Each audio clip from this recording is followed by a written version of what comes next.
Welcome to American Broadcasting Station. With just one simple click, kindly subscribe to our channel for more updates. Nothing that Russia's adversaries predicted has happened. President Vladimir Putin has stated. He made the remarks at a press conference following a meeting of the Russian State Council, a top advisory body. Despite the collapse, disarray and catastrophe predicted for us in the economic sphere, nothing of the kind has happened.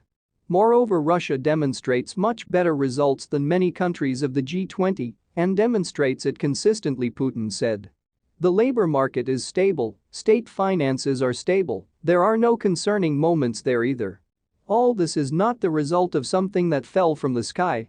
This is the result of the work of the government, regional teams, business, and the overall spirit in society, which demonstrates unity and the desire to work together to achieve the goal, Putin noted.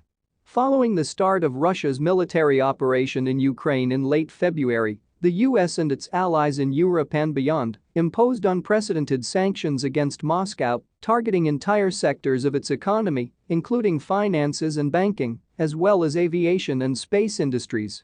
In December, the EU, along with the G7 countries and Australia, introduced a price cap on Russian seaborne oil, set at $60 per barrel.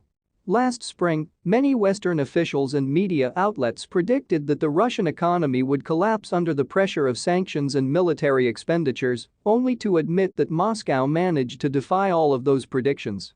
In May, Croatian President Zoran Milanovic admitted that the Western sanctions were not working, as The Economist reported that the Russian economy proved to be surprisingly resilient amid high oil and gas revenues. In August, Bloomberg and The Washington Post reported that the sanctions failed to bring about the economic collapse that Western leaders had hoped for. In December, Putin said that Russia was outperforming many of the G20 nations despite sanctions.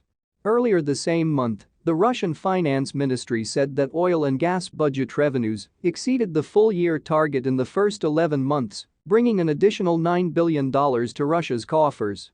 The EU alone has so far adopted 9 rounds of sanctions, targeting various sectors of the Russian economy and banking, banning exports, and personally pursuing Russian businessmen and public officials.